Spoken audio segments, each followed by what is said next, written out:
Lu pada pernah ngerasain kayak gini gak sih? Kayak hidup lu tuh gitu aja. Kayak tiap hari bangun pagi mikirnya, kok gue kagak kemana-mana ya? Tetep di situ-situ aja.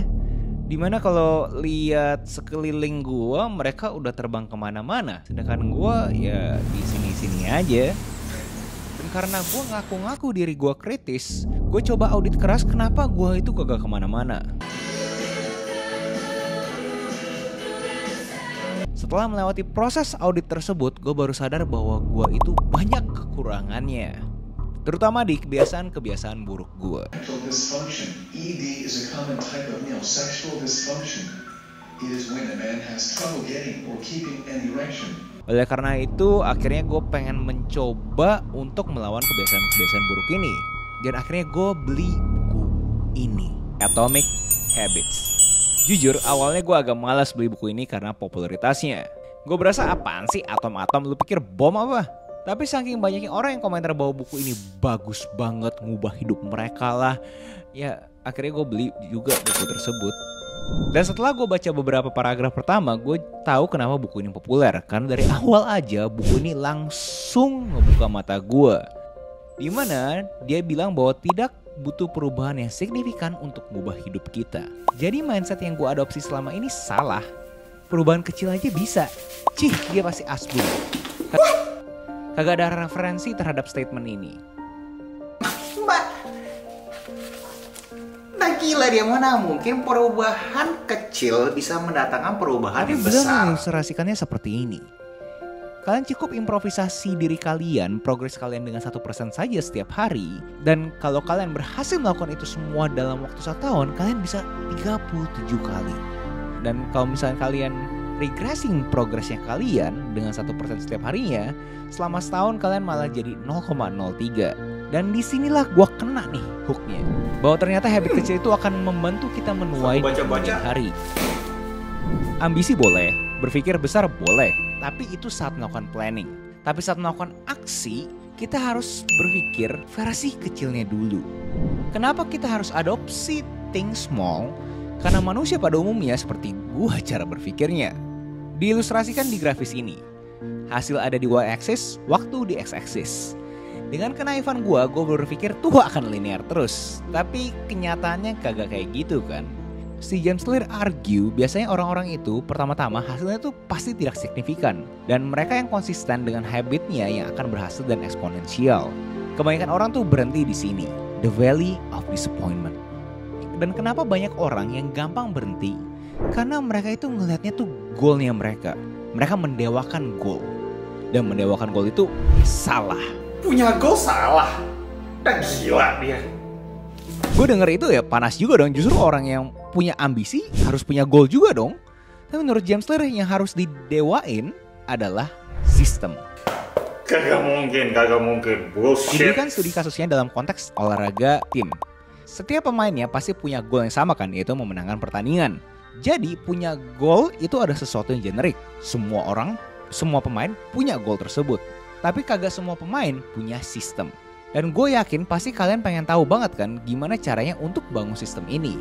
Pertama dari mentalnya dulu, ada 3 layer. Layer paling dalam adalah identitas. Layer di tengah adalah proses, layer ketiga adalah hasil. Kebanyakan orang ngelihatnya adalah layer ketiga yang paling keren, yaitu hasilnya. Mindsetnya adalah, gue pengen menang kompetisi nyanyi, gue pengen menang maraton. Tapi that's not the goal. The goal is becoming a singer, not winning competition. The goal is becoming a runner, not winning a marathon. Jadi buat kalian ingin berubah, jangan lihat hasilnya, lihat identitasnya. Coba kalian pikir secara kritis, orang-orang yang terasosiasikan dengan hasil-hasil yang kalian inginkan, habitnya tuh seperti apa sih? Identitasnya seperti apa? Begitu kalian identifikasi kebiasaannya, kalian baru implementasikan ke yang James Clear bilang the habit loop. Ada cue, craving, response, and reward. Loop ini bukanlah sesuatu yang baru dari hidup kita, terutama kita yang hidupnya serba digital. Cue, notif HP. Craving, pengen tahu itu siapa. Response, kita cek HP buat tahu siapa yang message. Reward, kita tahu siapa yang message. Cue, bosan sama kerjaan. Craving, pengen refreshing. Response, cek sosmed.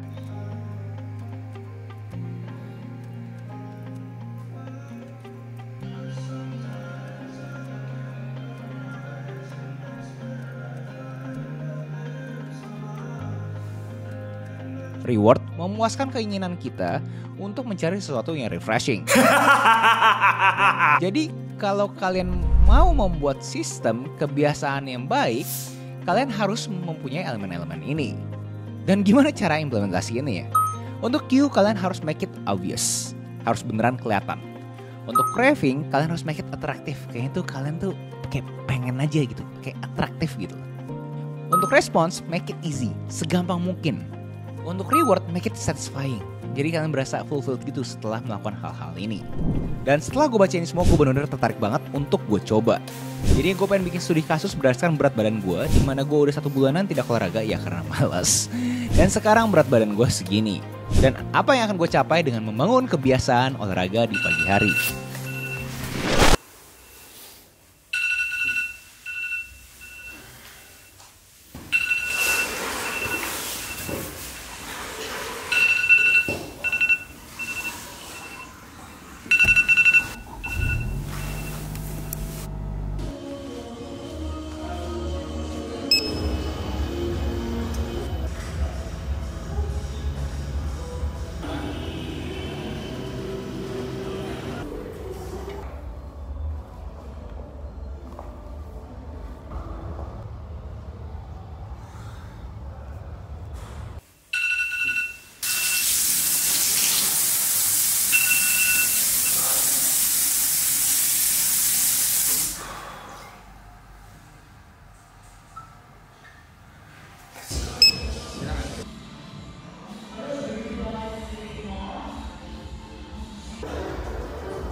Males gue.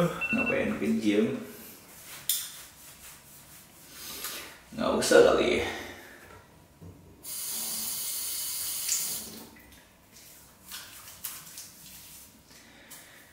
Demi konten, maksudnya demi diri sendiri.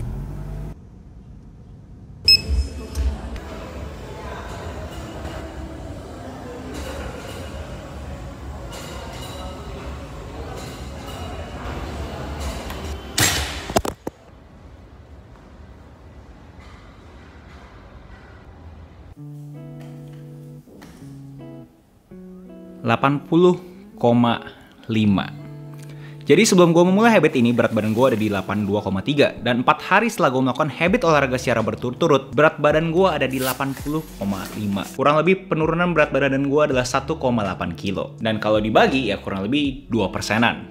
Dan 2% kalau misalkan dibagi 4 hari, berarti setiap hari gue melakukan progres 0,5%. Kagak 1% tuh bro. Makan tuh habit-habit, sok-sokan baca buku sih lu. Di sini gue pengen sharing lebih lebar lagi terhadap implementasi apa yang kita belajar dari yang kita sudah baca. Apapun informasi yang kalian serap, jangan kalian serap mentah-mentah. Coba kalian kontekskan di diri kalian masing-masing. Dan tanya ke diri kalian, apakah informasi yang kalian dapat dari buku tersebut itu mempunyai fungsi buat kalian. Poinnya adalah jangan terlalu kaku terhadap informasi yang kalian terima. Gue tahu ada beberapa dari kalian juga bingung gimana caranya implementasikan angka 1% ini ke aktivitas kalian. Gue punya impresi saat gue baca buku ini, James Clear itu hanya pengen mengilustrasikan bahwa 1% itu berguna loh, berfungsi loh. Kalau misalnya kalian bisa melakukan progres 1% terus selama 365 hari. Yang dibilang compounding effect akan terus berlipat ganda jika kita terus melakukannya. Jadi jangan terima mentah-mentah angka 1% ini kayak seakan-akan kalian setiap hari harus melakukan progres 1%. Dan gue juga pengen share dikit beberapa habit loop yang gue coba implementasikan ke kegiatan olahraga gue di pagi hari tersebut. Contoh Q, saat gue buka mata. Craving, gue pengen nurunin berat badan. Response, menurut gue yang bikin orang susah bikin habit yang baik ada di step ini. Mereka biasanya mempersusah diri mereka untuk melakukan suatu aksi yang produktif. Buat gue mempergampang diri gue untuk ke gym, gue tidur dengan baju gym. Jadi gue berasa itu frictionless, suatu yang effortless untuk pergi ke gym. Dan kalau kalian perhatiin, gue sering memakai topi. Kebanyakan orang kalau misalnya keluar dari rumahnya biasanya pengen rapi kan. Penampilannya tuh harus paling keren. Kalau di otak gue kagak butuh rapi. Gue lebih prefer untuk melakukan aktivitas yang membantu gue punya produktivitas dibandingkan gue terlihat rapi ke orang-orang yang gue kagak kenal. Reward setelah ngelakuinnya, pastinya kita berasa kita sudah melakukan sesuatu yang produktif. Kita berasa tuh kita terasosiasikan dengan orang-orang sukses. Di buku ini juga bilang kalau bisa tuh lakuin terus, jangan sampai break the chain. Karena rasa malas itu pasti akan datang kan. Seperti yang kalian lihat di day 3 atau day 4 di hari-hari terakhir ini, terlihat gerakan gue makin males kan ya. Tapi akhirnya gue tetap force, gue memaksa diri gue untuk datang ke gym. Walaupun gue tahu mood gue lagi kagak enak, pasti workoutnya juga kagak enak, tapi gue tetap datang. Kenapa? Untuk mengasosiasikan gue ke identitas yang gue mau. The goal is not to be a bodybuilder. The goal is to work out. Gue kagak usah jadi bodybuilder, yang penting gue pengen olahraga. Mempunyai aktivitas di pagi hari sebelum gue mau mulai harinya gue. Dan take away terbesar gue di buku ini adalah sistem. Jelasnya kalau misalkan kita dapat goal itu sesuatu yang luar biasa ya, kita pasti langsung kena dopamine hit. Mungkin nge-high selama 1-2 jam atau bahkan 1-2 hari, tapi setelah itu bakal biasa lagi kan. Menurut gue itu pentingnya sistem, karena kita butuh sistem untuk memastikan kita melakukan suatu aksi setiap harinya, untuk kita bisa berguna ke masyarakat sekitarnya kita, terlebih ke diri kita sendiri. Poin-poinnya gue adalah baik lagi ke angka 1% tersebut, jangan terlalu terpaku ke 1% tersebut. Mau kita regress pun, itu bukan sesuatu yang negatif. Jangan terima mentah-mentah 1% tersebut dan kalian aplikasikan ke bisnis goal kalian, dimana pada umumnya biasa adalah omset. Kalian punya penjualan. Well, bagus sih kalau misalkan kalian bisa melakukan penjualan setiap hari selalu bertambah 1%. Ya buat beberapa kalian yang jenius mungkin bisa. Tapi gue, manusia pada umumnya, gue pengen ngeliat itu zoom out. Regressing tuh kagak apa-apa. Mungkin hari ini adalah hari yang bad day buat kita, tapi kalau kita zoom out, kita itu tetap lagi naik. Mindset system ini gue berani komentar sangat berperan besar terhadap YouTube ini. Karena kalau tanpa ada mindset system ini, gue berani argue kagak bakal ada YouTube channel Agus Leo Halim. Karena pas awal-awal gue punya sistem dimana 2 hari sekali gue harus produksi video, dimana produksinya itu maksimum 30 menit dan editingnya itu 2 jam, 2 hari sekali. Dan hasilnya gue tidak punya ekspektasi, karena goalnya gue adalah sistemnya gue kan. Gue pengen mengeksekusi sistem buatan gue sendiri, yaitu 2 hari sekali produksi video. Dan kebetulan aja di konteksnya gue berhasil mendapatkan 100.000 subscriber. Dan itu sebegitu powerfulnya sistem. Dan buat kalian yang pengen menjadikan kreator ini profesi kalian butuh tahu sistem tersebut. Dimana gue lagi buka pre-sale buat kreator akademi gue yang namanya Ruang Kreatif. Gue bakal buka-bukaan sistem gue untuk mendapatkan eksistensi di media-media sosial tersebut. Dan pastinya gimana cara cuannya juga, gue bakal share di Ruang Kreatif ini. Di Ruang Kreatif ini 6 minggu interaktif modul untuk kalian yang beneran pengen menjadikan ini profesi kalian. Apa yang membedakan course-course ini dengan kelas-kelas lain pada umumnya? Course ini gue klaim sangat interaktif, jadi kalian setiap minggu selalu ada assignment untuk kalian buat, kasarnya kayak PR, dan abis itu ada cohort masing-masing di mana nanti ada kompetisi yang kalian bisa memenangkan berbagai macam hadiah. Ini dibuka hanya untuk 100 peserta dan 100-100-nya akan mendapatkan produk dari sponsornya kita senilai Rp500.000. Dan kalau misalkan kalian beli course ini, kalian juga dapatkan digital produk Agus Leo Halim, di mana itu nilainya juga Rp500.000. Jadi basically ya nothing. So nunggu apa lagi? Buruan klik link di deskripsi. Dan balik ke buku ini, gue pernah ngebahas lebih detail lagi dengan versi kultum, dimana itu langsung gue share aja poin per poinnya. Gue juga ada share beberapa peran antagonis gue terhadap buku ini, apa aja hal-hal yang gue berasa kayak nggak cocok sama gue punya logika dan rasional. Ya, kalian bisa cek sendiri videonya di sini. Dan buat kalian tidak punya akses ke buku-buku seperti ini, gue punya book notes catatan buku yang udah gue terjemahkan ke bahasa Indonesia, and itu gratis. Kalian bisa cek sendiri, link di deskripsi. Sekali lagi guys, book notes, catatan buku, bukan e-book ya guys. Moga-moga video ini bisa memberikan dampak positif ke kalian. Nextnya kalian pengen gue ngebawain video saya apa, tinggal komen aja di bawah. Jangan lupa like, comment, subscribe, nyalain notifnya, share ke teman kalian, and I'll see you in the next video. Salam kreatif.